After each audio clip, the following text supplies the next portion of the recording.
morning, members.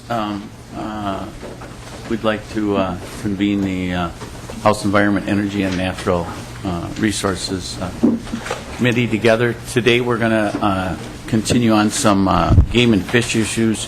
The DNR is going to present their bill. We will not be acting on the bill today. There's a few other game and fish bills that different members are working on, and we'll be bringing that back at a later date to move the bill. Mr. Meyer, are you going to lead off here and then move into some of the... Mr. Chair, yes, members, for the record, Bob Meyer, Department of Natural Resources.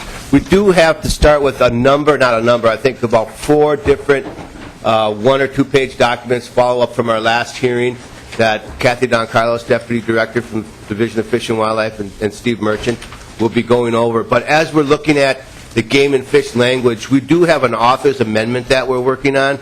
So Kathy will probably just say this is a section we're going to be working on some language for. So rather than present that amendment at this time, we're working on some tweaks to the bill. Things are a little bit out of sequence on this one, but since it's just going to be laid over, I understand our intention would be to have that rolled out at the time, or maybe just amend the language as it comes forward the next time. And Mr. Meyer, just to clarify, members, we only have draft language, I believe, at this time on the bill.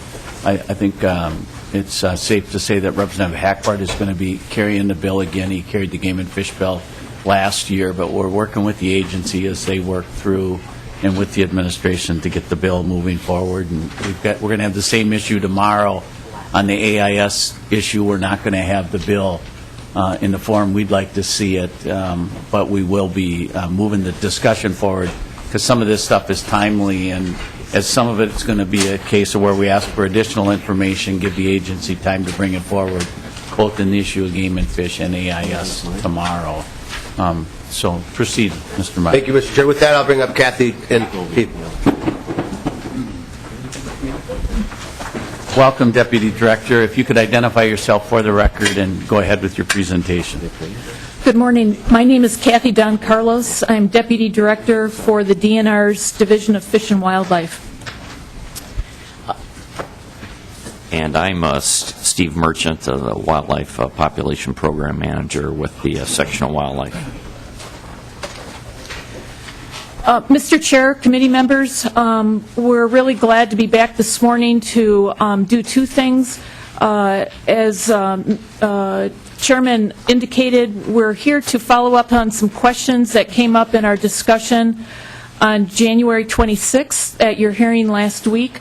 And secondly, we're also here to present a briefing on the game and fish policy bill this year.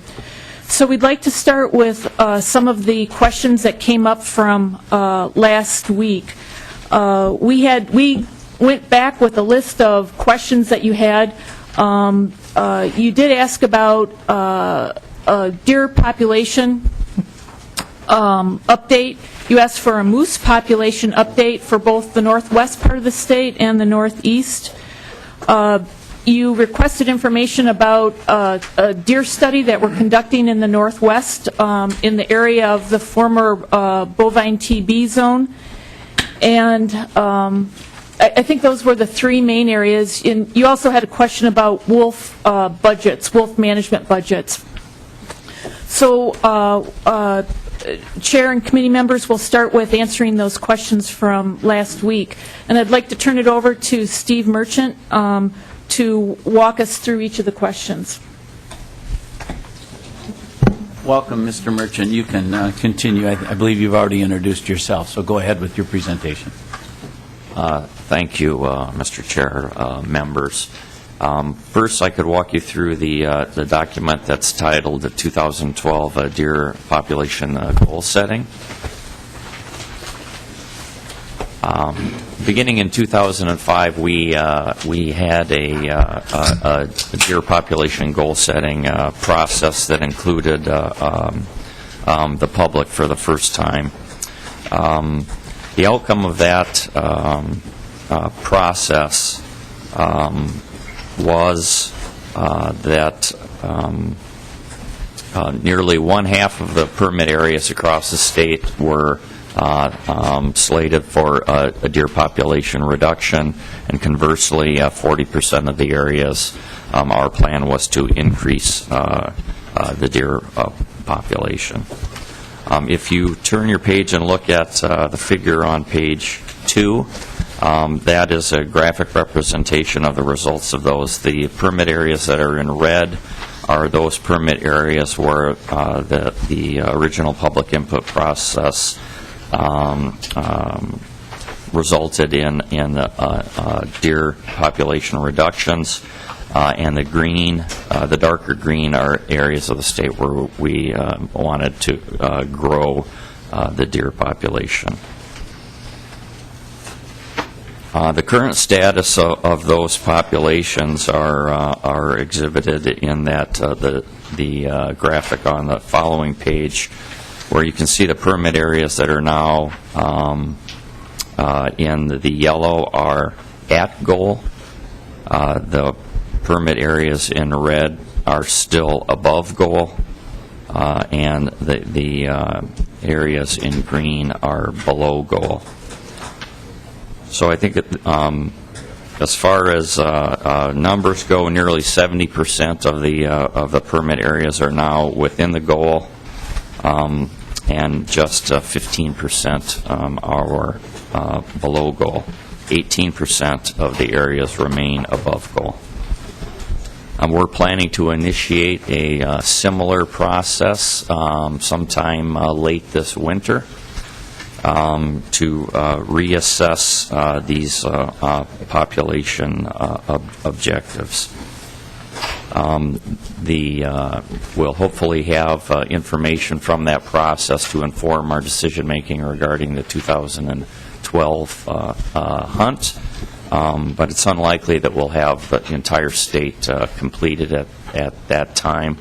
Our top priority is to do work in the southwest Minnesota, and we'll likely do some work in the southeast as well as portions of the northern forest.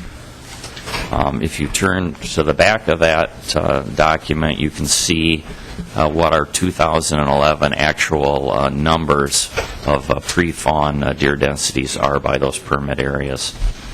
The light sort of Caribbean blue or green are low deer density areas, where the darker the blue, the higher the deer population.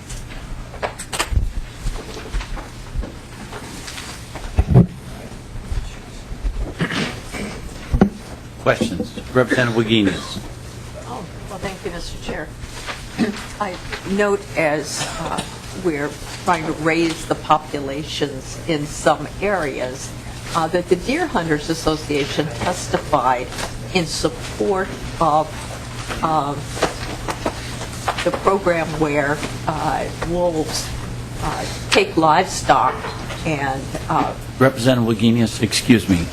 I do have new hearing aids, but I still am not quite able to hear you. So if you could, working hard. and they're working fairly well, I thought. So if you could put your mic down, thank you. Thank you. I'll try this again.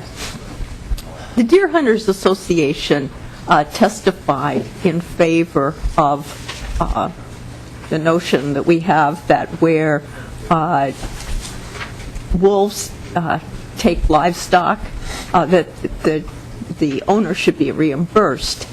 Now that you're raising the deer population in some areas, deer don't take livestock, but they certainly do take orchards and things like that. Are you coming out now to use the same logical reasoning to have folks whose property has been taken by deer to reimburse them? Mr. Merchant. Mr. Chairman, Representative, no, we're certainly not suggesting a compensation program for deer damage. What I can tell you is those areas where in the southwest corner of the state where the objective was to raise deer populations, relatively speaking, the deer populations in that part of the state are still quite low And the reason that they are low is because we need to balance that concern of those depredation issues that would occur in that part of the state with higher deer populations. We also certainly work with landowners to come up with solutions to those depredation problems, and we provide cost sharing and technical assistance to build fences and those kind of things, but we don't directly compensate landowners. Representative Wagenius. Well, I'm looking at this green area, and it's quite large. And deer do take quite a bit. I mean, since this is a goal of the state, and the state is promoting this, and we're working on it, I don't see why it's fair to help one group of people because it's wolves, but not help another group of people because it's deer who are doing the damage. It's just not making sense to me. So I think we need some sort of better logical basis for what we're doing. Do you have any logic here? I mean, or is it just tradition? Director Don Carlos or Mr. Merchant, any comment? Mr. Chair, Representative Wagenius, there certainly are traditions associated with what gets compensated and what doesn't. We live in a state with bountiful natural resources, and we strive to find those population levels of game species that meet social acceptance, so that meet social carrying capacity. And we work throughout the state with cities in managing deer populations and goose populations. And I think that it's, in Minnesota, it's understood that one cannot live in the state and not be not only benefited by the rich natural resources, but perhaps at times negatively impacted. So I think that's really a social question. We strive for all of the species we manage to find. We can easily determine biological carrying capacity. Social carrying capacity is fluctuating, and it depends, it changes over time, and it changes based on impacts that communities and individuals are seeing. So it's a big issue, it's a big question. I can't speak to why the depredation program, the compensation program for wolves or elk or other species look as they do. But I do think that there are times when species do significantly impact individual landowners. And I think that what we have done up to this point is fair, but we'd be glad to continue to peel that back and come back and talk in the future if that's desirable. Representative Wagenius. Thank you for allowing a follow-up. Well, it's just not people who have an orchard, for example, and how in the world do you manage? So we're discouraging anybody from having orchards or growing fruit because deer are just devastating. But the other issue is that if a deer hits your car and you have a $500 deductible, you, Minnesotan, are paying that $500 deductible. And we know that those costs are enormous. So I guess if you're asking us to accept that social cost for having deer, I just don't know why we would then reimburse people because it's a wolf or because it's an elk. That just doesn't make sense to me. Representative Wagenius, a couple of things, and where you raised a good question about folks like in the orchard or nursery business don't get compensated from the DNR, and they do not. The DNR does offer opportunities for liberal taking of the deer for those folks if they show damage and have done that outside the regular season in certain situations. And I will say it's easier to take deer than it is to take a wolf, so it is an opportunity. But where you raised the question, and it's hard, in the green area, some of us would argue that this state should be a lot greener than it shows. There's areas of the state that the DNR shows as red and yellow, and I would argue that they should be green. We're below the population goals that a lot of people want, so this is a tough issue and one that has both sides, but I would adamantly say that we're way, way below the goals we should be at, and as far as I'm concerned, we're too worried about the price of car insurance, and we should be more worried about the deer population should be larger, I believe, in a number of parts of the state. And I certainly have heard that over and over. So, but thank you for your, Representative Wagenius. Thank you, Mr. Chair. If that is going to be our policy, and I can hear the rationale for that policy, then it seems to me we cannot pay people because some animal was taken on a farm by a wolf. It just is not fair. I mean, it's a very inconsistent policy. So it's kind of what's good for the goose is what's good for the gander type thing. Well, you make a good point, and maybe if we get, one thing that we should remember is the hunting revenue is very significant, and maybe there's a role that could play going forward, because one, they have certainly showed they're willing to open their pocketbooks up in regards to deer population, and if they're the reason for this, we should have honest discussion about that. Representative Hansen. Thank you, Mr. Chair. And my question was on the impacts, specifically the car collisions. And you mentioned that you're involving stakeholders. Does the DNR involve, how broad is the stakeholder group? Are you looking at collision data, and are you involving folks from either the repair business or the insurance business, or perhaps, I mean, I think we do have usually a fatality or two a year. Looking at that information in terms of collision incidents and when you're setting population goals. Director Don Carlos. Mr. Chair, Representative Hansen, that's an excellent question, and the deer goal-setting process that we used from 2005 to 2007 included a diverse group of stakeholders from clusters of permit areas. And so they weren't just deer hunters, but we had local growers, we had local business people. It was a very diverse group. And one of the things that this process was successful at was this communication between stakeholder interests about their interests and values regarding deer populations. So those discussions about local impact through vehicle collisions definitely came up in all of the discussions that I facilitated. So it was definitely a consideration. There is not a one right answer in what should the deer population be for an area. It has to be determined by considering all of the interests and values for stakeholders in that area.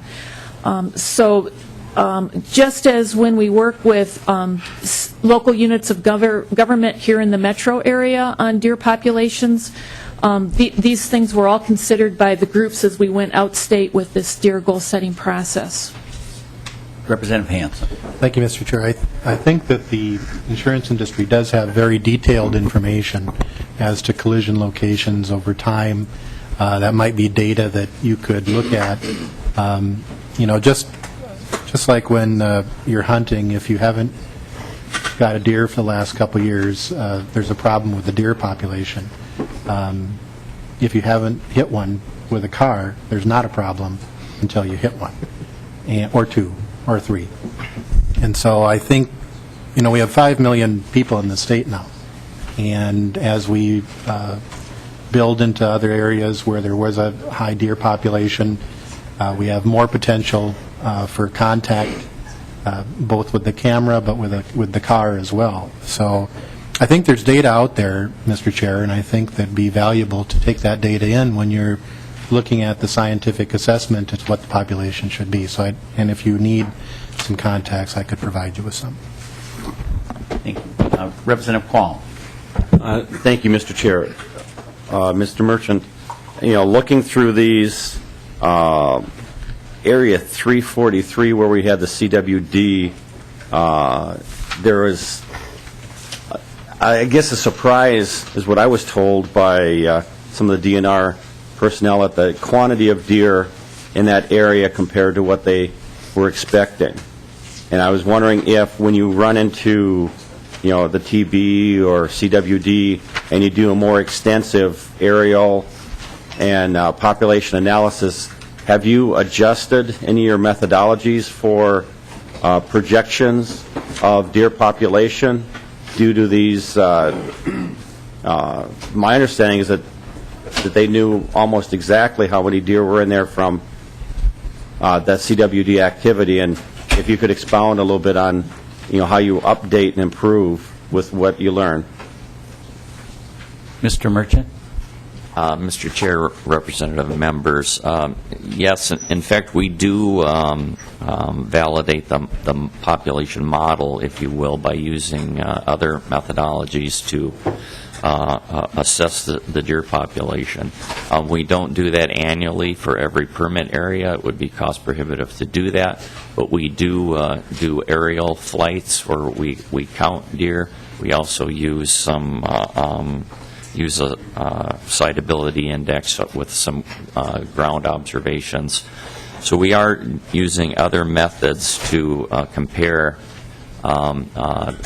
deer densities to what our model would indicate, and those are used to correct for that model. Yes, sir. Follow-up, Representative Qualm. Actually, just one comment, Mr. Chair. My father loses crops. My mother takes damage to her shrubs and plants. However, they both feel they have just compensation when they eat that venison. Thank you. Representative Anderson. Thanks, Mr. Chairman. Question for Mr. Merchant. I live in the west central part of the state, and I think talking with hunters and driving around the roads and observing, our deer numbers are down. We also have a beautiful state park in the area, Glacial Lake State Park, and it used to be they'd have a season every 7 or 8 years, but the last few years there's been a season every year. I'm just wondering why, if we're trying to increase the population in that part of the state, why open up the state parks to hunting seemingly on a more regular basis if we're trying to increase the population? Mr. Merchant or Director Carlos? Mr. Merchant. Mr. Chair, representative members, I cannot address specifically the issue at the state park. I will say, in general, state parks often act as deer refuges in that part of the state, so they tend to concentrate large numbers of deer, particularly in the winter and during difficult winters. That number of deer can cause some damage to the park and things like forest regeneration and effects on native plant communities. I suspect, but I don't know for sure, that some of those effects are still occurring within the state park, and that's why they continue to hunt them.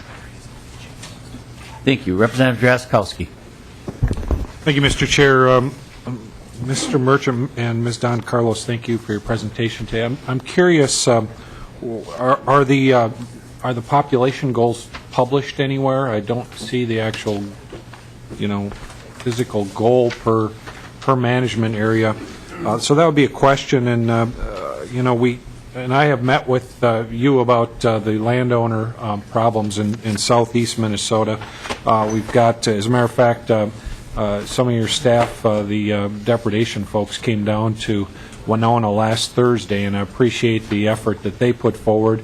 We had about 60 or 70 landowners there that were very frustrated with the thousands of dollars of crop damage that they are suffering at the hands of deer. And members, I really believe we need to work to find additional ways, tools for landowners to be able to control that damage. I don't think the answer is for us to develop a pot of money at the state legislature or at the state level and be dishing that out for obvious reasons. But we can find ways to empower these landowners in certain situations where the DNR validates their ability to do so, given the deer population levels. Because we've got some of these areas, 345, I think it is, in southeast, which was a hunter's choice area, or was it 344? I don't know which one of those two, and so that means it's a little bit lower than in population in the areas around them. But there are areas within there where there are very high densities that farmers are experiencing. So we really have to find some more tools for these folks. And then one last comment: the 343 area that Representative Quam talked about. Again, we might have the same thing, and I have a hard time believing that that's at goal. I would think it might be actually still over goal. A friend of mine that hunts in that area hunts with a party, shot 10 deer this year. So those are just some anecdotal things, but thank you for your efforts. I hope we can continue to move forward and develop more tools for those landowners to manage those things on their own in ways that don't incur expenses of the state. But lastly, again, the question is, do we have actual population targets printed for these areas? I'd be interested. Mr. Murphy. Mr. Chair, or Representative Graskowski, yes, we do. And somewhere in my briefcase, I have those. And but I could, we have it in a published report, or in a report. And if you would like that, we could certainly get that to you. Thank you. Representative Drazkowski, I had asked late last night, so it was not possible to get here today, some data for over like the last 5 years for both antlered and antlerless deer harvest information and goals and such, so we could look at a comparison statewide. Some of the actual permit numbers have changed boundaries, specifically down in your area with the CWD area, so exact comparisons won't be perfect, but the department has said they'll compile that. Representative Drazkowski, I believe this information is on the website, and Director Don Carlos, is it actually even in the colored format and such, so it's easy to follow and look at? Mr. Chair, yes, all of the information is on the website. We don't have the 2011 season updated on the website yet, but we're currently reviewing the data as it's coming in, and we'll have that information up as soon as possible. I've also made a note, and we'll make sure to get back to you with deer harvest, deer population goals by permit area, harvest and success rate in the next day or two. Director Don Carlos, that's plenty soon enough. It's going to be a little while before we come back with this bill, but I would like to give members a chance to digest it. But again, I would like the information both antlerless and antlered deer, because I believe the department has been over-harvesting in some areas with antlerless deer, and I'd like to hear how you arrive at some of the target information. Representative Wagenius. Thank you, Mr. Chair. Representative Hansen was right that the insurance companies have detailed information about just about everything. I think the piece of information that would be helpful for us to have, for you to get for us from the insurance industry, is how many accidents, or what do you want to call it, accidents there were, say, in a given year, last year or the year before, with deer. What was the total cost to the industry, to insurance, to pay for fixing up those cars? And then, very specifically, how many people paid out of pocket, and what was the total cost of deductibles paid by Minnesotans in that same year? Thank you. Thank you. I think Representative Wagenius, and when we bring the Game and Fish bill back, why don't we reach out to insurance industry and see if they would like to testify. I think that's a good idea. Representative Purcell. Thank you, Mr. Chair. I've got a comment. I've been listening to the conversation, and nobody likes deer meat more than me. And I respect what you said, Representative Quam, about we get paid back when we eat deer meat. Yeah, that's true. But you know, there was a young fellow in my district, a tribal conservation officer. About 12 years ago, he was killed. Deer come through his windshield. And I think we just need to recognize what we're doing here in managing populations to be what we want. We want numbers. We can go out and shoot them. People are going to get killed. People are going to get killed. You got to have respect for that life. You either respect life or you don't. So let's keep that in mind as we're managing here in our wildlife population. That the more deer we have, the higher speed limits we have, we keep pushing speed limits up, more dead people we're going to have. Let's remember that. I mean, we're supposed to be managing here in some kind of something that makes sense. Can't pick and choose. We've got to try and make sense of it. I knew that young fella. Staples was his last name. 26, 27 years old. I'm sure all of you know somebody that had a serious accident with a deer. A deer ran out and hit my wife's car. She didn't hit the deer. The deer ran into the side of her car last year, 2 miles from home. It's serious stuff. People's lives. Let's don't get too capricious about it. Thanks. Thank you, Representative Purcell. Director Don Carlos, do you want to move now into the moose area? Mr. Chair, we certainly can. We also have a quick briefing on the Northwest deer question, but we'll hold on that and go to moose. Now what, Director Don Carlos, good idea. Keep with the deer for now. Go ahead. Okay, so we'd like to just briefly, Mr. Chair, answer, I believe it was Representative Fabian. I'm sorry. I know that. There's only 201 legislators, Assistant Director. Representative Fabian's question. I did not forget right. the question. I may have just blipped here on the name. We do have a 4-page summary on the study that we started last year to better understand movement of deer around the former bovine TB zone. This is an area where the transition zone meets the ag zone, and the purpose of the study is to better understand movements. In the course of that study, we did radio collar a number of deer, and we experienced a level of mortality that was higher than we anticipated. I'd like to ask my colleague, Mr. Merchant, to go into more detail on what we do know and how this study is a bit unusual. Mr. Merchant. Mr. Chair, members, last winter in the months of January and then in March, we captured deer and radio-collared deer in the area of the TB zone. In the month of January, we captured 21 deer, and as of January 26th of this year, 8 of those 21 deer have been preyed upon by wolves. That's 38% of that cohort of the animals that were radio collared in March of last year.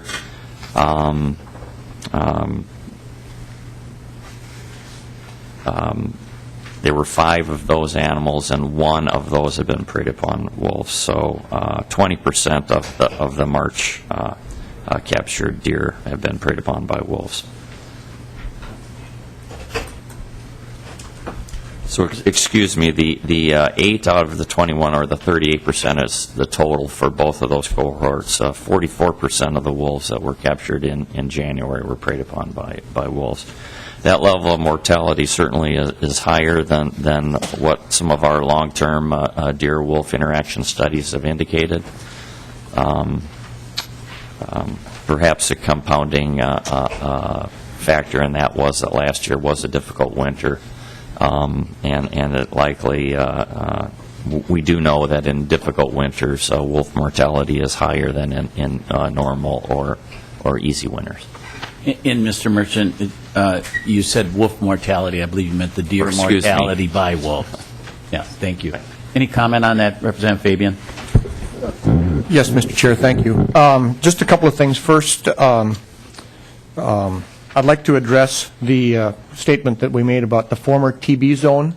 Living there, I'm intimately aware of what's actually going on, and there still are a number of restrictions on the producers in the area. So I know that we are designated TB-free in the state of Minnesota, but we also still have an ongoing issue with regards to that. So I would caution the use of the term former. The other thing that I'm surprised, honestly, I'm surprised to see is the number of deer that have been taken by wolves in that area. And I'm curious to know, Dr. Meach, whom I have respect for, obviously, stated in the testimony last week something to the effect that a great number of the deer that are taken by wolves are the ones that are old and ill or something like that. I'd like to know the condition of the of the deer at the time, if you have any records, and it doesn't have to be now. At the time that they were trapped, netted, and radio collared, I assume that these deer, you did some sort of sampling on them to find out what condition they were in, and that may be of interest to those of us who think that the wolves are preying on too many deer. Mr. Merchant or Deputy Director, did you have any information on the health of the deer, or if it's something you can share with us later, you can just get it to us electronically? That sounds like they're nodding yes, so we'll look forward for that information electronically. Representative Torkelson. Thank you, Mr. Chair. And Mr. Merchant, along with that information about the health of the deer at the time of collaring, I'd also be curious about the condition of the deer after they were killed. Did the wolves consume those deer completely or not? And again, Mr. Merchant or Deputy Director, if you have some information, that would be good to know. My experience when I've come upon a deer kill or the remains of a deer that the wolves got to, Representative Torkelson, it's kind of scary sight. There's not much left except literally the bones. So they're pretty good at what they do and very effective. Deputy Director, can you continue on to the moose? We'd like to give you about 5 minutes to talk about moose in Minnesota. Mr. Chair, I'd be glad to. You have another handout titled Minnesota Moose Population Data. Just very quickly, I believe this question came up when we were talking about wolf and relationship to moose populations. As you know, we have a moose population in the northeast part of the state that's distinct from a moose population in the northwest part of the state. Following intensive research that was conducted in the late 1990s, trying to understand a decline in the moose population in the northwest part of the state, the conclusions from that study indicated that 76 radio-collared moose followed from a period of 1995 to 2000 died of a variety of causes, including disease and parasitism as the leading causes. That accounted for 61% of the mortalities in those 76 moose. Predation, 7%. Vehicle collisions, 4%. Poaching, 3%. And unknown causes, 25%. Unknown causes is a category that we work very hard to minimize, but sometimes we just can't get to the moose quick enough to do a postmortem that would indicate actual cause. But for the northwest population in the late 90s, moose predation, moose and bear predation, that predation would also include potential bear predation on calves, was at a much lower level than disease and parasitism. For the northeast population, that population is undergoing declines, and we're watching it very closely. At this point, we know that there's high adult mortality, but we don't fully understand the causes. And cow cow pregnancy rates are normal, but calf survival is lower than we'd like to see. So with the adult, mortality rates, that's the most significant driver on the decline in the moose population at this time. So we are conducting a number of studies to better understand that situation.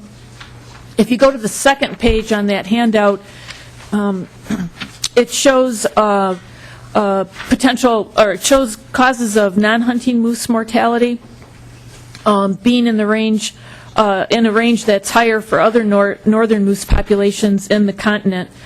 In this case, wolf predation accounts for a very low level of mortality cause. In fact, I'm having a hard time finding the slice. It looks like about 10%. So the situation in the Northeast is not clear at all to us or other research scientists that we're working with, but we are looking at causes of adult mortality. We're beginning a calf mortality study in the near future.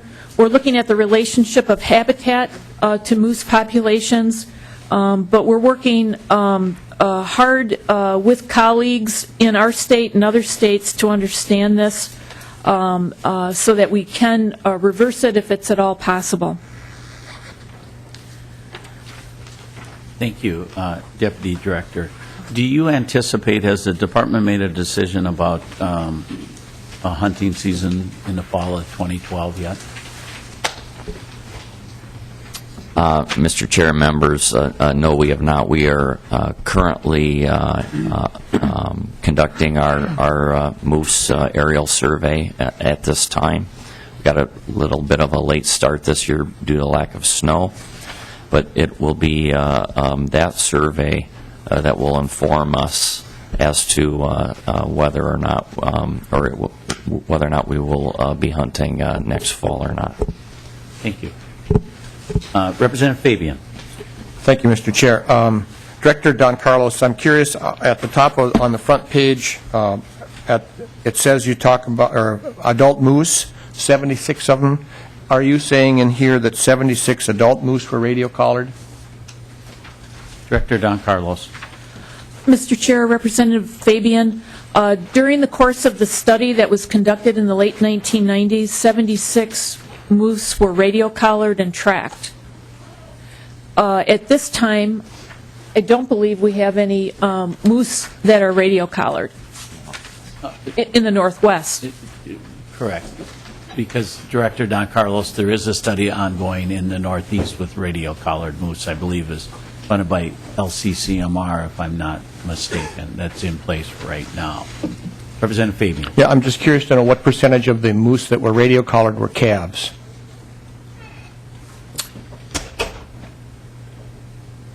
Director Don Carlos, if the puzzled look means you don't know, you can get that back. I didn't mean to embarrass you, I'm sorry. No. But you're welcome to get back if you don't have any information on that or aren't sure. Mr. Chair, we do have some data from the monograph that was written on this study, and Mr. Merchant can answer that question. Mr. Merchant. Mr. Chair, members, during that study, 14 calves were radio collared out of the total of 76. Representative Fabian. Thank you, Mr. Chair. That's it. Thank you. And thank you for the information, the update on the deer. I'm sorry, Representative Hansen has a question. Representative Hansen. Thank you, Mr. Chair. And as we've previously in this committee received information, I think from Dr. Freilich, data relating to the movement of the conifer forest north as the transitional area changes. What is the long-term prognosis for moose related to climate change in our state?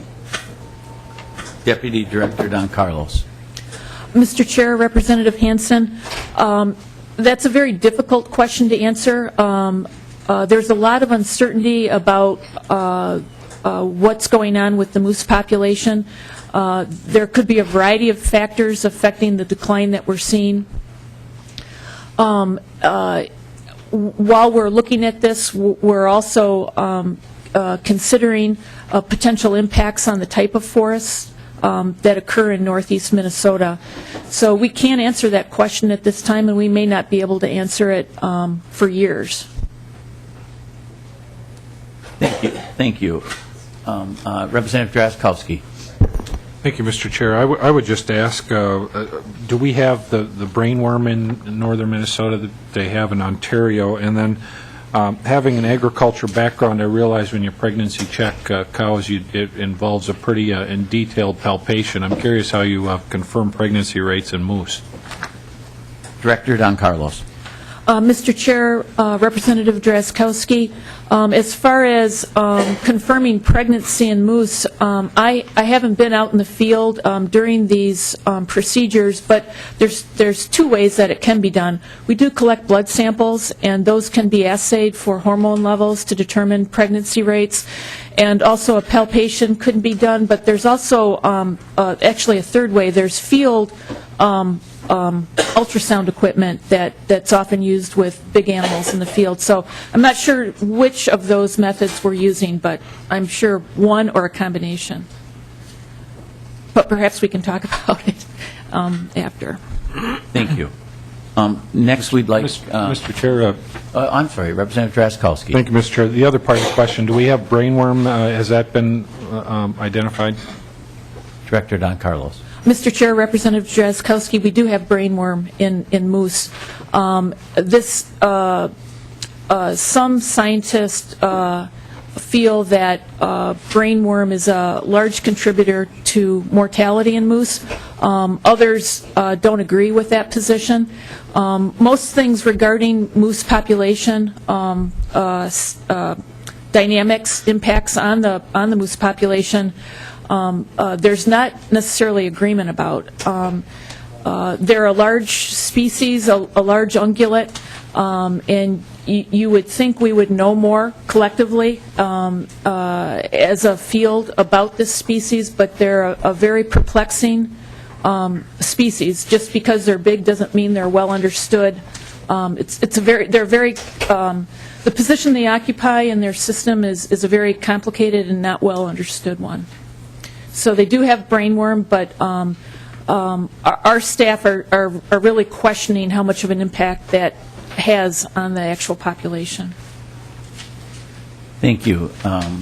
Director Don Carlos, if you could move through the rest of the Game and Fish bill, that would be good. We would like to wrap up with this part of the presentation in about 15 minutes through the rest of the Game and Fish bill, as we have a couple of bills that we're going to take discussion on. The O'Driscoll bill, Representative Fabian will be presenting that. Representative O'Driscoll has gone back to his district for family reasons. So, Director Don Carlos, if you could move ahead. Thank you. Mr. Chair, thank you. I just have one question. One of the initiatives in this bill may spark more questions, and because it's one of the first initiatives on the fact sheet, my question is, should we pause and give that some time right at the beginning of this briefing, or should we wait until the end? And we can adjust either way. You can go at your own pace. You make that decision. I'll let you handle it. Mr. Chair, thank you. I'd like to invite one of my colleagues to the table then to help with that presentation on the Game and Fish bill. Go ahead. Welcome. If you could identify yourself for the record. Good morning, Mr. Chair, members of the committee. I'm Dirk Peterson. I'm the fisheries chief for the DNR. And the first... all right, go ahead. So we'll go ahead and begin with the briefing, Mr. Chair and committee members. The DNR's Game and Fish bill this year, at this point in time, includes 12 initiatives. And we spent quite a bit of time last Thursday talking about the third initiative on the fact sheet, and that has to do with the wolf season. So we're going to give you a brief overview of the rest of the initiatives. The first initiative has to do with minnow importation. And excuse me, Director. Members, just so we're all on the same page, The director is working off the Department of Natural Resources fact sheet, 2012 policy fact sheet, and that's what she's working off of. Go ahead, Director. Mr. Chair, thank you. Sorry if I confused anyone.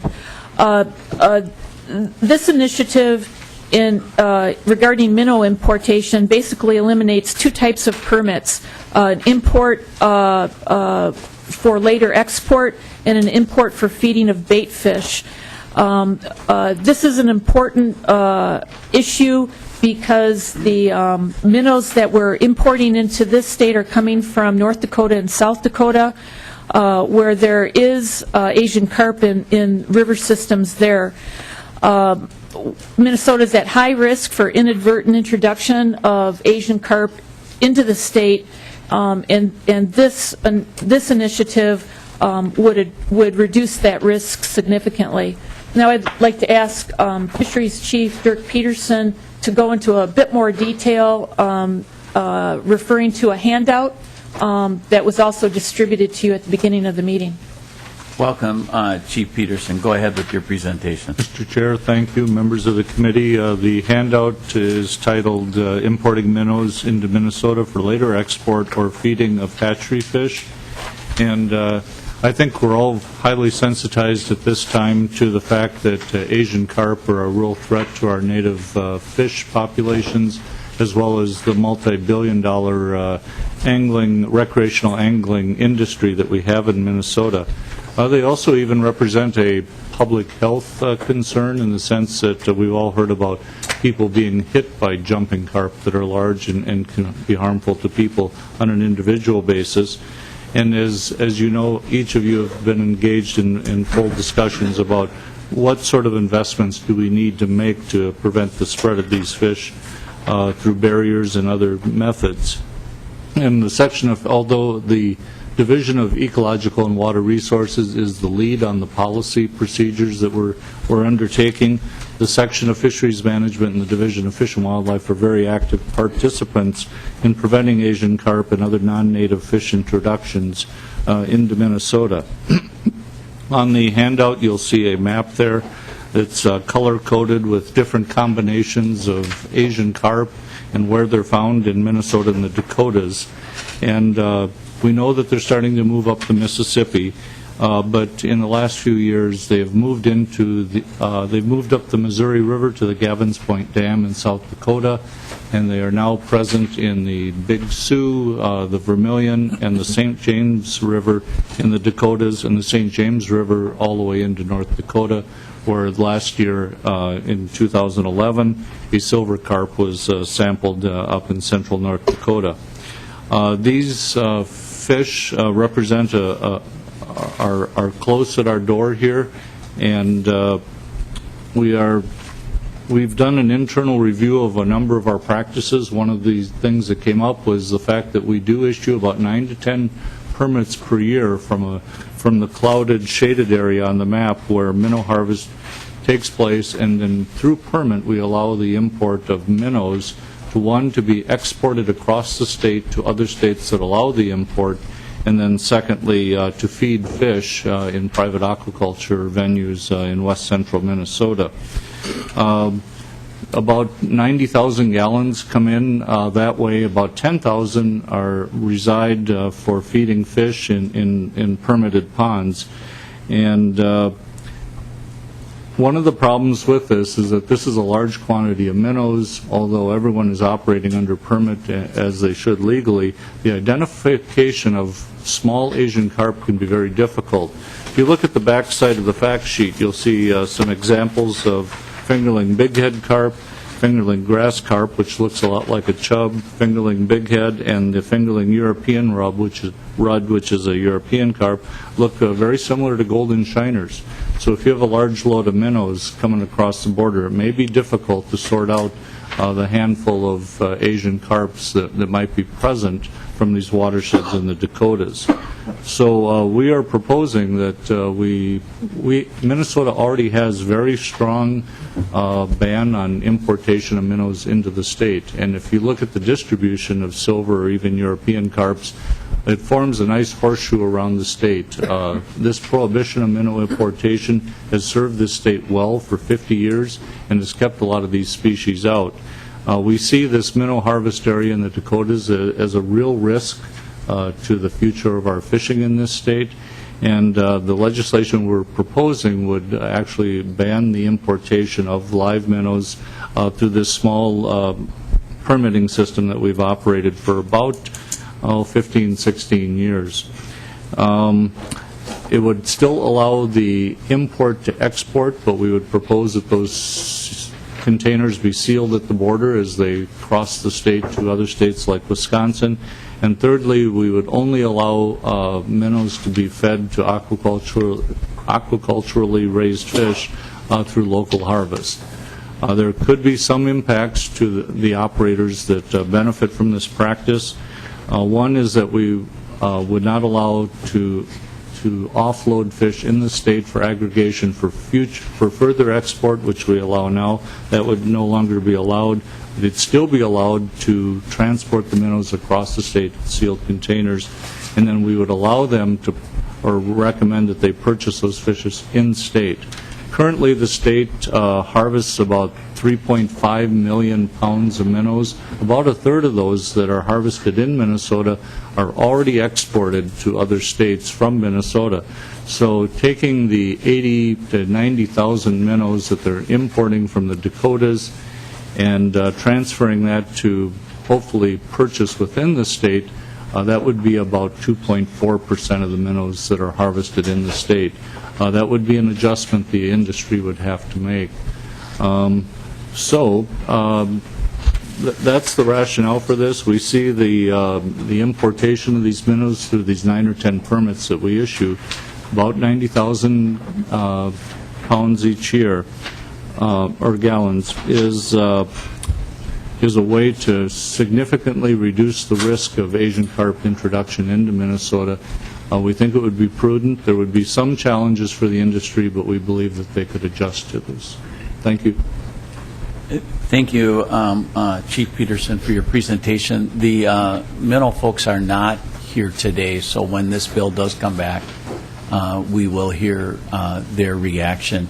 I hope over the next few days you do meet with them and let them know how serious we're looking at this. We're going to talk tomorrow about spending tens of millions of dollars to control the importation, or the movement, I should say, of Asian carp.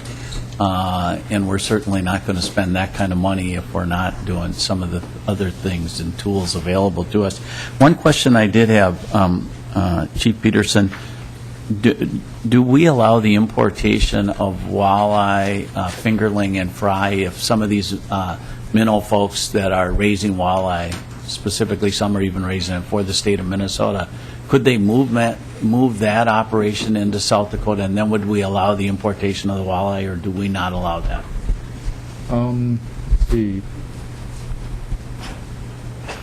Mr. Chair, I believe currently they've maintained their brood stock from fish that we have originally provided here in Minnesota, and I believe that's how our statutes are set up. I'm guessing that we would probably be hesitant to import walleye from other states when we've got providers and growers in this state that can do that just as well. Good. Thank you. Okay, I've got Representative Anderson and then Representative Purcell. Representative Anderson. Thanks, Mr. Chair. Just a quick question. You mentioned the carp have been found in the Dakotas up the James River. Is that actual fish, or is it DNA? Chief Peterson. Chair, Representative Anderson, those are actual fish that have been sampled. The silver carp that was found all the way into North Dakota was a specimen that was taken. Chief Peterson, do they have fish passages on the dams on the Missouri River in South Dakota? Mr. Chair, that I'm not exactly certain of, but many dams represent significant barriers to carp movement, and at this point I believe the Gavins Point Dam in South Dakota provides that, but the confluence with the Vermilion, the James, and the Big Sioux rivers do not have barriers for carp to move up through there. So, thank you for that clarification. I've got Representative Purcell. Thank you, Mr. Chair. Just clarification, if you would, please, on this sheet that's got the pictures on it. Thank you for those pictures. Those do look a lot like shiners we use for fishing. Last paragraph on that back page it talks about, and you've got a nice pie chart. You're talking about 3 million pounds, I'm rounding numbers here, and 1 million pounds, and then you've got 10,523 gallons, and it's all on the same pie chart. Of course, the handles don't match there, and I'm wondering, I realize you know that. What do you use to convert gallons? Are you using the weight of water, or what are you using? Mr. Director Chair, Peterson. Representative Or Purcell, Chief, excuse me. we use about 8.3 pounds per About gallon. water. Well, about water, Okay. yeah. Fish tend to be neutrally buoyant, so. Thank you. Thank you. Representative Purcell, I'm glad we both know the way to water. Thank you. Representative Hansen. Thank you, Mr. Chair. Mr. Peterson, looking at that map with the South Dakota counties that are identified with a positive population of Asian carps, has the DNR done any sampling within those watersheds that are on the Minnesota side of the border? Mr. Chief Chair, Peterson. Representative Hansen, we do routine surveys of all our waters, whether they be streams, lakes, and ponds. And, places like the Red River and the Minnesota River are important fisheries of the state. Our field crews do periodic, if not routine, sampling of those sites. So we're continually looking for new species that are native that we haven't seen before, but we're always keeping a very wary eye for new invaders. Follow-up, Representative Hansen. Thank you, Mr. Chair. Mr. Peterson, has the DNR done any eDNA sampling or testing in those watersheds on the Minnesota side? Chief Peterson. Representative Hansen, not in the Red or the Minnesota River watersheds. And once again, as I indicate, our Division of Ecological and Water Resources have been coordinating the eDNA sampling, and I'm assuming you're pretty familiar with the news reports that we've released on that around the St. Croix and the Minnesota River, down in the Twin Cities as well as the Mississippi. Representative Hansen. Thank you, Mr. Chair. And finally, what's the level of cooperation with the South Dakota Departments of Natural Resources or Iowa, North Dakota? I mean, are you meeting on these issues? Is there shared evaluation? What's happening with our surrounding states? Chief Peterson. Mr. Chair, Representative Hansen, we do annual meetings with our counterparts in any of our border states as well as the province of Ontario. And in our August meeting with South Dakota folks, we shared a lot of this information and our concerns with them. Fortunately, Minnesota is much advanced in its understanding and management of aquatic invasive species, even though they still remain very problematic for us. Our neighboring states don't have the level of protection in their statutory authority that we do, although recently, in this last session, I believe the South Dakota legislature is now starting to designate infested waters and limiting harvest of bait fish from waters that have been identified as infested. So there are improvements there, but they lag behind us in our management, but we do meet with them each year and talk about these issues. Thank you. Deputy Director Don Carlos, I'm thinking if you could, we've got the fact sheet and the different things that will be included in the Game and Fish bill after we actually get the bill and Representative Hackbarth gets it introduced. But could you just touch on for just in a couple minutes what you see as anything of significant change or controversy so that members will have it on their radar screen when it comes back? Mr. Chair, committee members, thank you. I would suggest that the following sections are more than housekeeping aspects of a policy bill, and they would include, it's the sixth initiative, starting with sections 8 and 27 regarding deer baiting and big game license revocation. This initiative follows a court case last year where it became clear that we needed to better clarify baiting definitions related to normal agricultural practices. And in this initiative, we're proposing that baiting be defined as placing, exposing, depositing, distributing, or scattering bait capable of attracting deer. Liquid scents, salts, and minerals would not be considered bait if they do not contain liquid or solid food ingredients. And then finally, agricultural crops from normal farming would not be considered bait unless they have been removed from the field, reintroduced and concentrated in an area where people are hunting. So this is an initiative that I think that there will be a lot of interest in.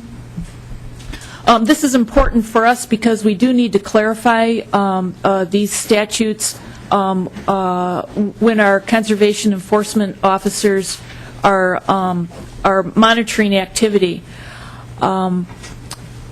For further discussion on this, when this comes up again, when Representative Hackbarth introduces the bill, I'd suggest that we be joined by Lieutenant Colonel Rodman Smith to also talk about this issue.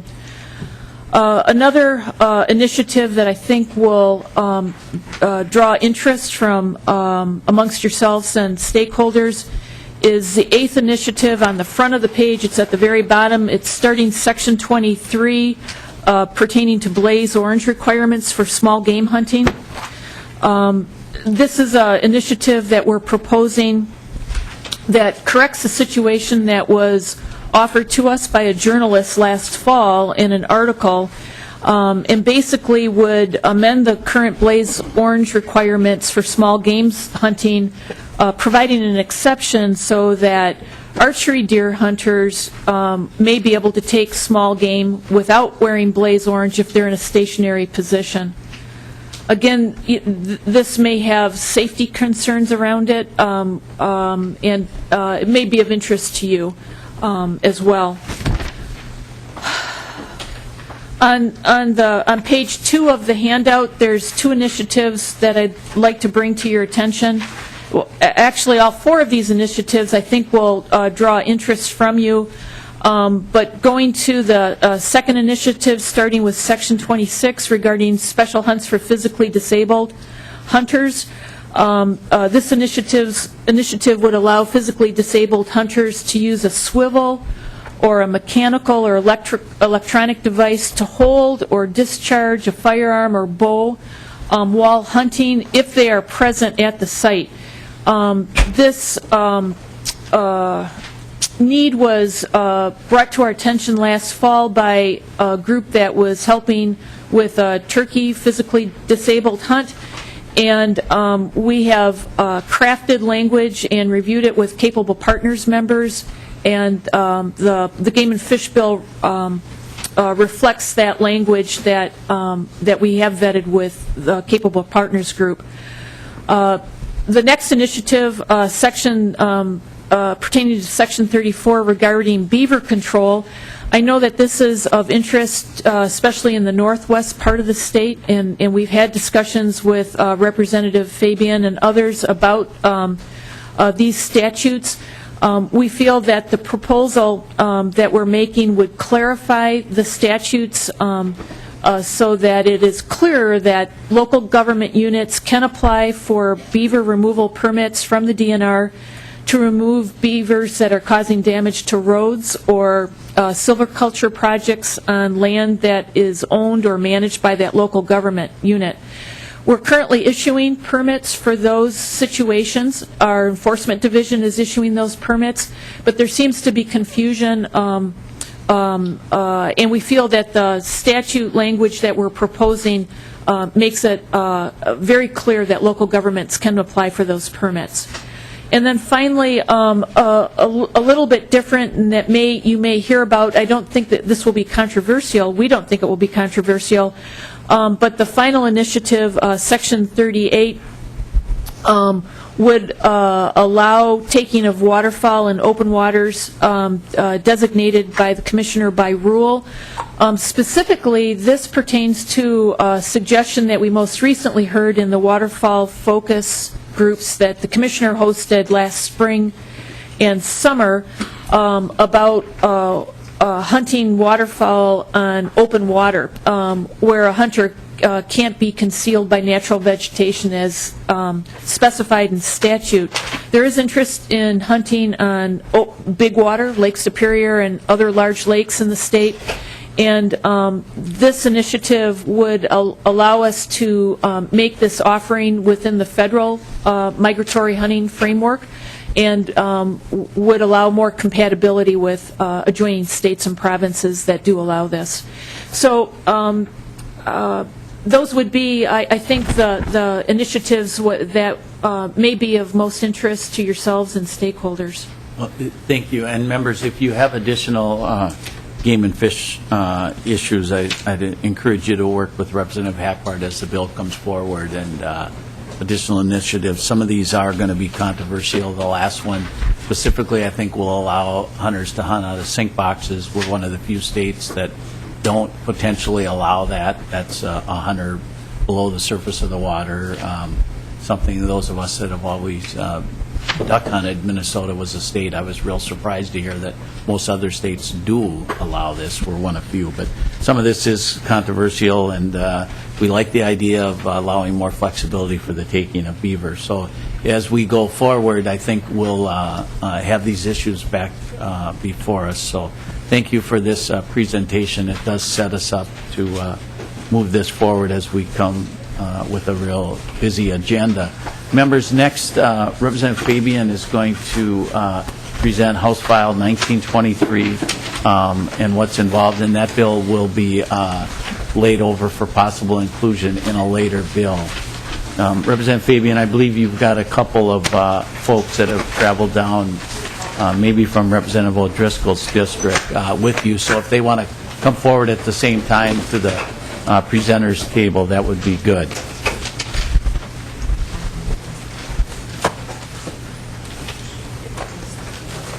Members, it's House File 1923, and it is in your packet. Representative Fabian, if you could present the gist of the bill, that would be good. And then the folks at the testifier table, if you just remember to say who you are and who you represent when you do get a chance to speak, that would be good, and talk directly into the mic. Thank you.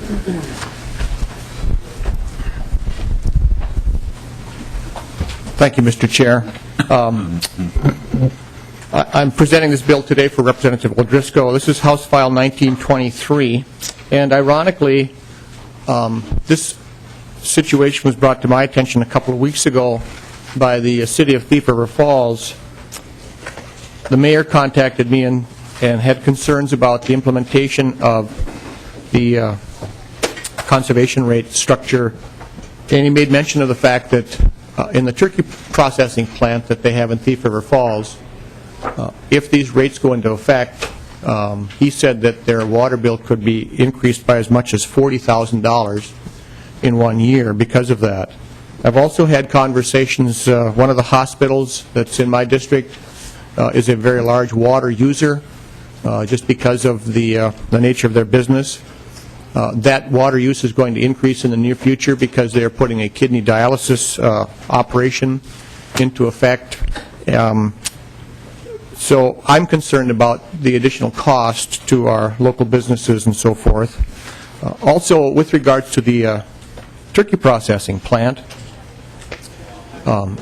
you could make the argument that there is one arm of the government that is telling them that they have to meet certain sanitary standards within their facility, and that requires the use of a great deal of water. But then we also have another branch of government telling them that they're possibly using too much. So there's a conflict there.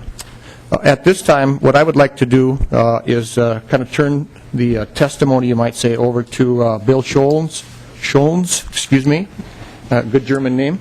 He's the Public Works Director in Sartell, and Patty Gartland, the Sartell Administrator, and I think that they have some comments for the committee. Thank you. Thank you, Representative. If you could introduce yourselves for the record and continue with your testimony. Thank you, Mr. Chair, members of the committee. I'm Patty Gartland. I am the Sartell City Administrator. I've served in this capacity for 10 years, and previous to this was the Planning Director in St. Cloud for 13 years. We appreciate your time and consideration of this legislation. It's our request, respectful request of you that you repeal this mandate requiring conservation rate structure as determined by the DNR. And it's our suggestion that conservation measures, including pricing, are better determined on a local level. We, as a public water supplier, are very well motivated and very committed to protecting both the quantity and the quality of that public water supply. It's clearly in our vested interest. If we don't have a viable water supply, it is certainly to the detriment of our communities. So we are very much proponents for protecting and preserving both the quantity and the quality of that supply. We take that responsibility very seriously. We believe, though, that tiered pricing or the conservation rate structure pricing can be very punitive, and punitive to segments of our communities that we don't want to be punitive to. In particular, our businesses and our apartment developments. Our business community and our apartment sectors are our largest property taxpayers. They are paying a significant share of the public bill cost for providing those public services. They also tend to be our largest users of water supply. So when we talk about implementing a conservation rate structure that will place them at a higher rate structure because they inherently tend to be higher consumers, it is going to drive their costs up. We believe if it's a jeopardy to our businesses, it's a jeopardy to jobs. It's a jeopardy to both current jobs and those jobs that we're trying to create. We are very concerned about creating a scenario that encourages or creates greater risk for business to choose to not locate in our community, to instead escape the regulation and the higher pricing structure represented from our public water supply, go outside our borders and develop right outside our borders, be able to install their own private well system and escape both the pricing and the regulatory structure that they have in our municipal water system. We think that's counterproductive to both what we hope to accomplish as a community and to what the state is hoping to facilitate. With that, I think I'll turn it over to my colleague, and he'll make it known that he's not with Sartell, but a neighboring community. Thank you. If you'd introduce yourself for the record, please. Yeah. Mr. Chair and Committee, my name is Bill Schlunz. I am the Public Works Director for the City of Wade Park. We are neighboring with Sartell in the St. Cloud metro area. I come to you today from the public utilities side of it, managing a system.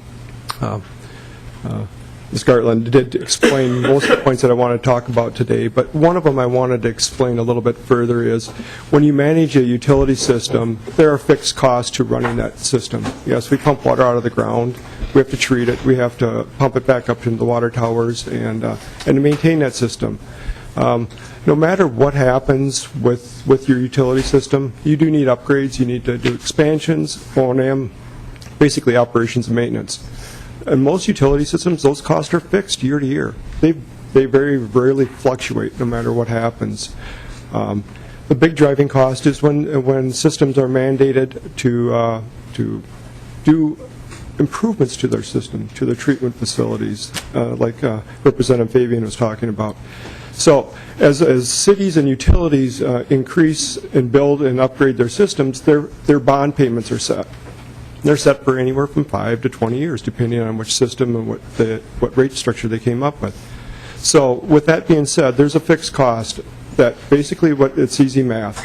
Whatever we pump out or what the consumer uses, you divide that basically into the gallons or your dollars that you need to have to break even. And that's how basic math comes out to get your rate. If you employ a tiered rate system, what you're going to see is, let me speak to this. Single-family units right now do a very good job out there of conserving their own water. What's going to happen, as Ms. Gartland explained, that your bigger users, your apartment buildings, and your businesses will reduce their costs or their consumption. Ultimately, what that will do is raise the rates, because you have less water to divide into your overall cost. It's going to drive your rates up. This will go on year after year after year. It'll never stop. And ultimately what happens is that those costs will be pushed back onto the single-family user, the single property taxpayer. And they look at it both ways. They look at it as more of a tax, too. Even though it's a user fee, they're paying for it. But what you're going to see is those costs keep going up and up and up, and your single-family residential units will be bearing most of those costs. I would implore you to just consider to leave this in local control, not a mandate from the legislation side. Cities do a great job right now. We, in fact, our city increased our rates last year, and we saw a decrease. Obviously, there was a lot of rainfall this year, but we did see it from the consumption side also, because the rates went up. And just let it be there, and let each city choose which rate structure they want to use. If it be at a flat rate or a tiered rate or whatever that is, let them choose. Thank you. Thank you, Mr. Schlantz. Questions? Representative Wagenius.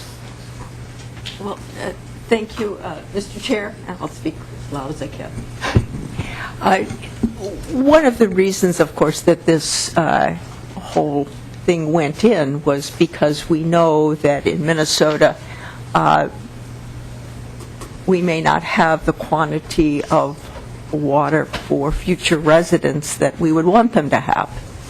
I know that in Thief River Falls, for example, I'm almost sure, I don't say I know, they've never done a geologic atlas, but I don't know about Sartell or Waite Park.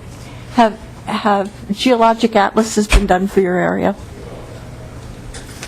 Testifiers either. Mr. Schlantz?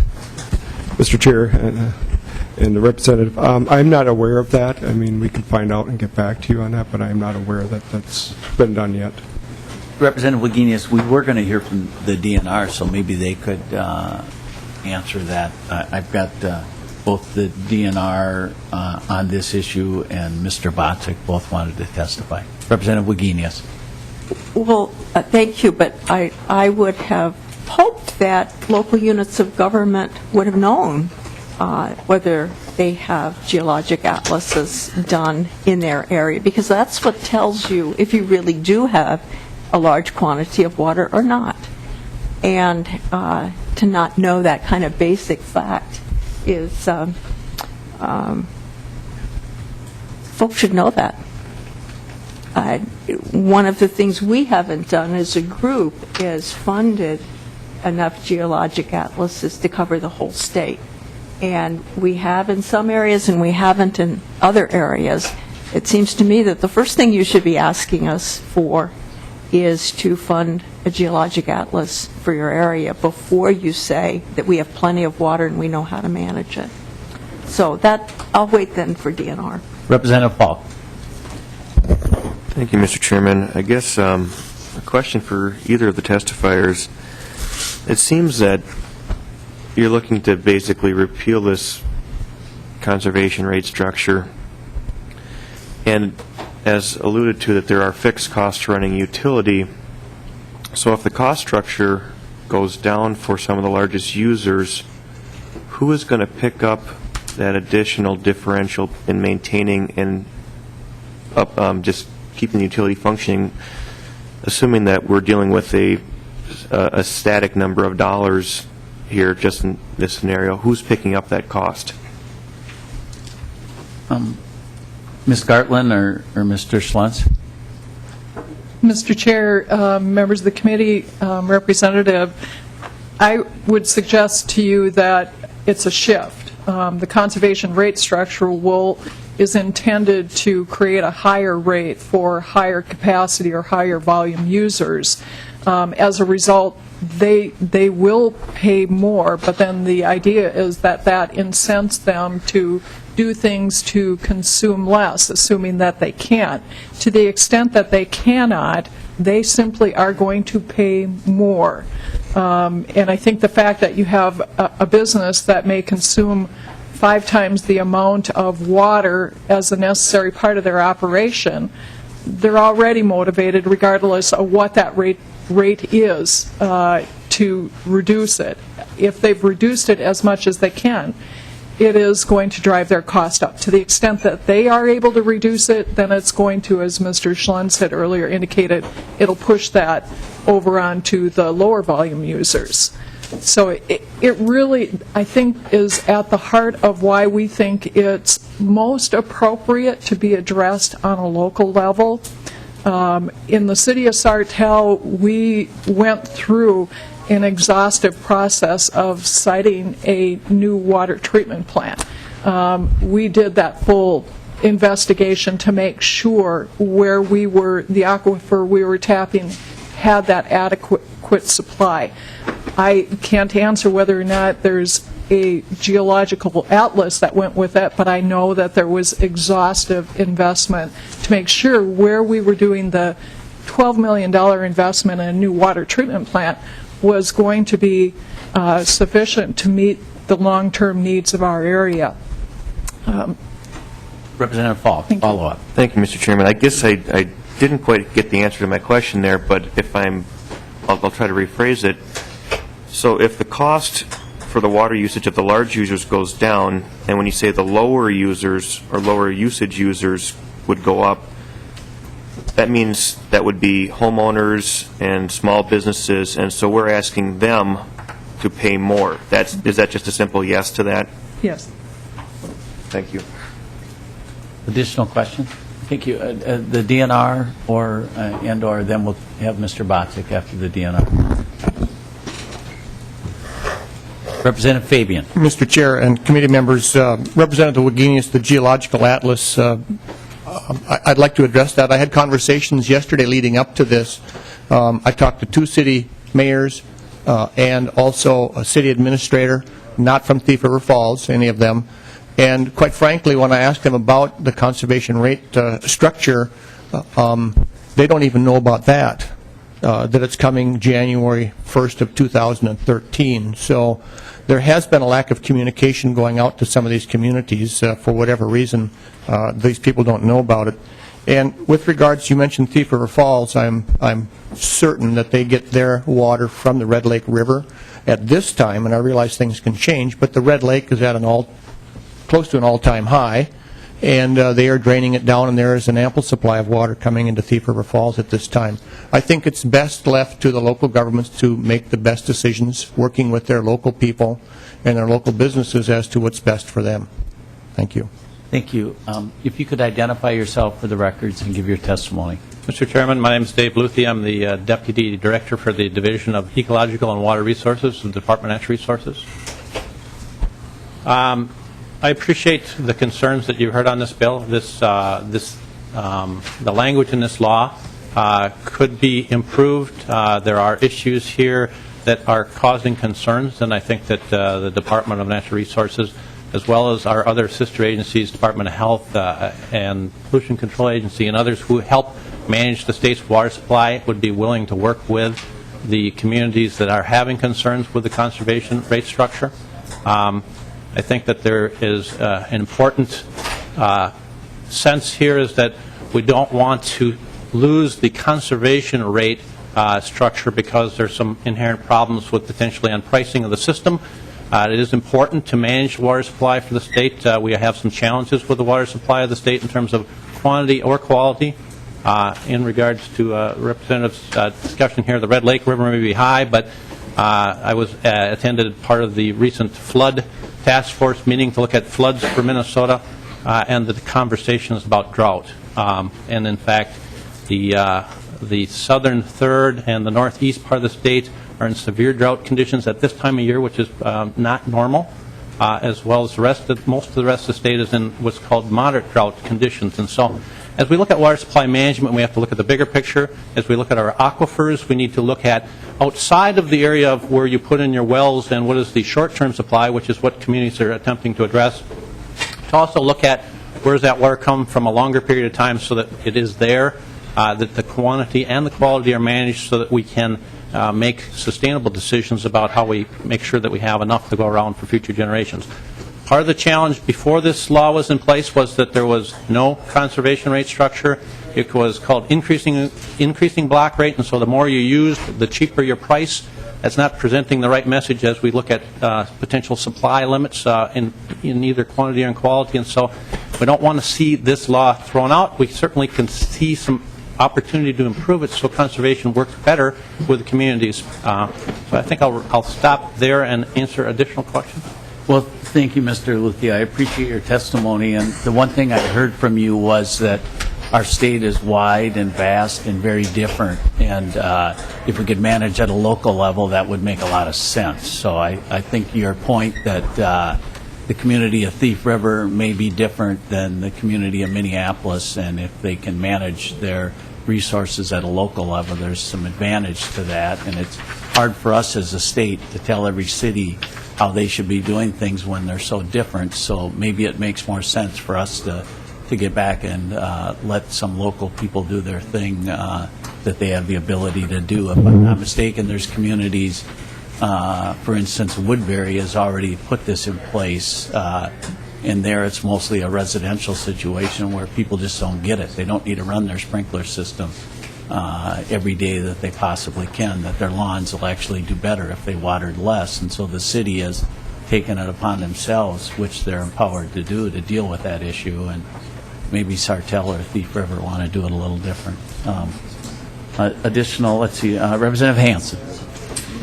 Thank you, Mr. Chair. I'm looking at the repealer on the bill, and it indicates that a public water supplier serving more than 1,000 people in the metropolitan area shall use a conservation rate structure by January 1st, 2010.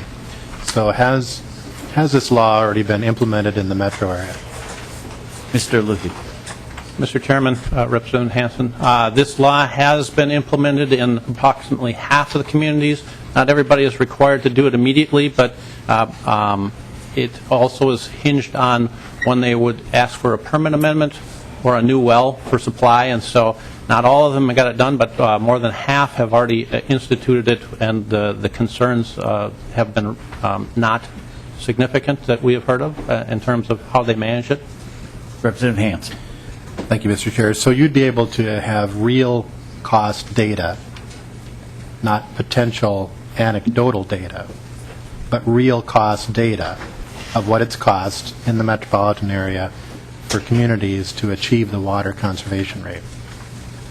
Mr. Luthi. Mr. Chairman, Representative Hansen, I don't know that we track the actual costs of local communities because, as the testimony has been, is that is the best place to manage how the costs are handed out and how they manage their supply, and so communities make decisions about how to do the rate structure. The law just requires that they do a conservation rate structure. The Department of Natural Resources does not dictate how they do that or what the costs will be. That is partly the really actually in the bailiwick of the communities and the water suppliers to say, how do we make this work? Right? We're attempting to encourage conservation.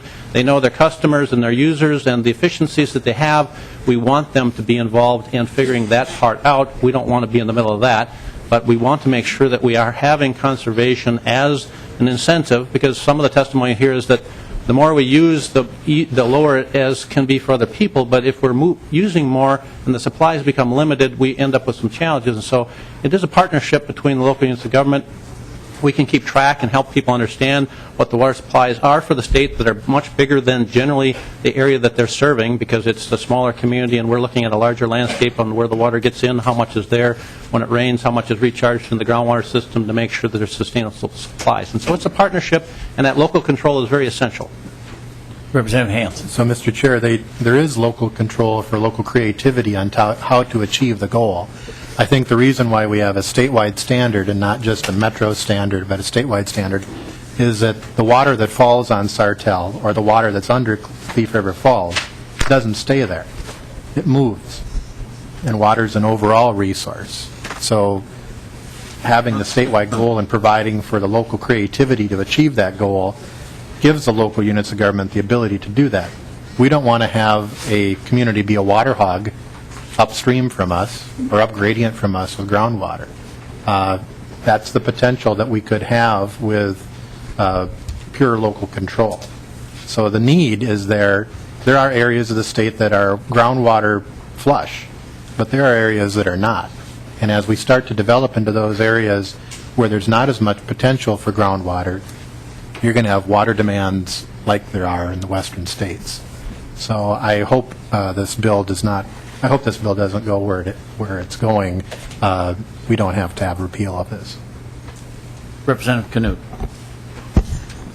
Thank you, Mr. Chair, and Representative Hansen covered a fair bit of what I wanted to cover, and it's just, I think, drawing members' attention to the repealer. It says they must have a conservation rate structure, which could include block rates, seasonal rates, time of use rates, individualized goal rates, or excess use rates. So, and it seems like you could even, working with some of your biggest users, figure out different conservation structures that might work better for them. And it would seem to me to provide that flexibility in this law. And so I would just encourage us to think about, does the state care about water conservation in our water rates? And I would venture to say that I think the state does care, especially as we have increasing uncertainty in our rainfall and our snowfall, and we may go into more drought times or flood times, but have less certainty overall.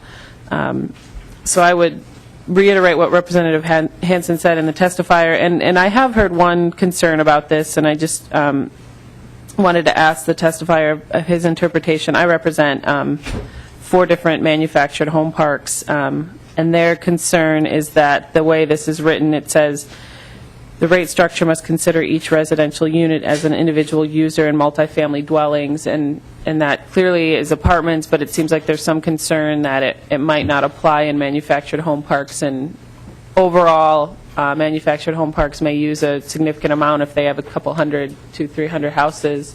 And is your interpretation of this that manufactured home parks would be covered under that multifamily dwellings, or does it need a tweak in the law to make sure that those types of homes are not impacted differently than other residential units? Mr. Luthi.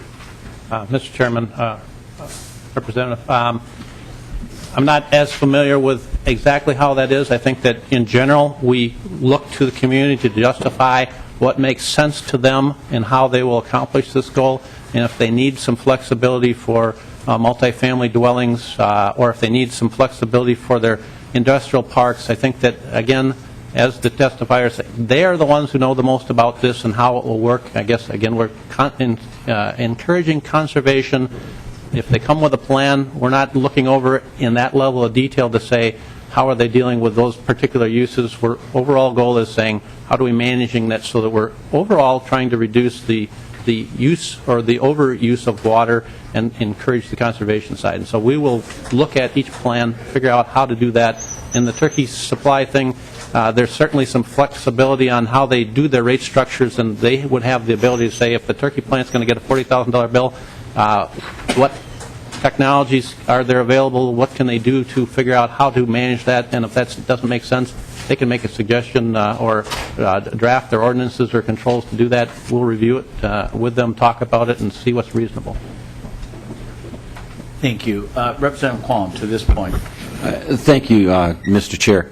I do have a bill trying to address this and some other issues, and if other representatives want to give input, I'm very open to working on covering this, because they're often an overlooked area of our state. And I would encourage all members to work with Representative O'Driscoll and Representative Fabian as this moves forward and comes back. If you've got ideas on addressing some of the concerns that you've expressed here, I would hope that you'll work with him and see if we can find a solution. Representative Hilty. Thank you, Mr. Chair. I think the crux of this issue is whether conservation is necessary or not. I'm not sure what means local units of government would have to encourage conservation other than manipulation of pricing, of a price structure. But I am pretty sure that if it turned out that we actually did need to conserve water resources because they're not infinite and we're using them at a faster rate than they're being replenished, that ultimately the result would be that when we ran up against the actual constraints in supply, the price would go up. So maybe the question is, do we want to try to deal with that before that actually happens, or wait until it happens? Thank you. Mr. Botzek.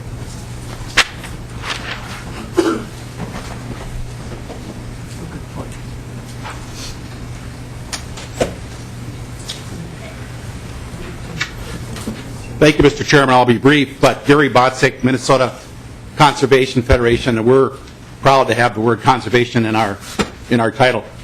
Many of the things that I was going to say have been addressed by the last couple of questions here, but I did want to bring up two things. One, former Representative Paul Gartner did send an email out. I think most of you have seen it. I think he raises some very interesting points as far as the history. 2008, this legislation passed. I believe it was the same year, pretty close, that the Great Lakes Compact was also passed. Representative Tom Huntley brought through this very committee a very progressive protection, conservation of Lake Superior water, which is the largest freshwater lake in the world. Wouldn't it be apropos or embarrassing if we have to start tapping Lake Superior water for Minnesota? We keep talking or hearing about people wanting to sell it or tap it for Arizona or south, and we're dealing with drought situations in Minnesota now too, not just Texas and Oklahoma. So wouldn't it be ironic with Minnesota, with one of probably the largest amount of fresh water, but it's not being replaced, as Representative Hilty mentioned. So we need to protect that. The compact calls for conservation techniques and strategies to be implemented statewide by each of the states. Minnesota was the first state to join that compact, and 7 or 8 other states have done so. And Congress has passed it. I think all but one province that's on the Great Lakes in Canada have joined. And that is it's ironically, that compact language is codified in 103G 801, so it's in the same statute, water statute, as the language you're looking at today. So let's be careful. Take a look at Gartner's memo. I think it lays it out very well. And then take a look at the compact language, because we want to think of the money we're spending on clean water as part of the legacy to clean up water, but we have to be interested and concerned about quantity as well as quality, and that was alluded to earlier. And so let's not overdo it here. I agree with what DNR just said. We have to work with Thief River and Wade Park and Sartell to solve their problems, but the metro cities, half of them are in place. Let's not stop, or let's not retreat. Let's try to move forward. So with that, Mr. Chairman, the conservation community and the environment community will work with the authors as this bill progresses. Thank you. Questions for Mr. Botzek? Representative Drazkowski, you want to move the minutes from our previous meeting? I will. I read them thoroughly, Mr. Chair. Thank you. Discussion to the minutes. All those in favor of the minutes say aye. Aye. Opposed, nay. The minutes are adopted. Unfortunately, Representative Hackbarton, I believe you were able to let your testifiers know we weren't able to get to your 2 snowmobile bills. The deputy registers had driven in from a little ways away, but they said they will come back again. So, members, with that, the meeting's adjourned.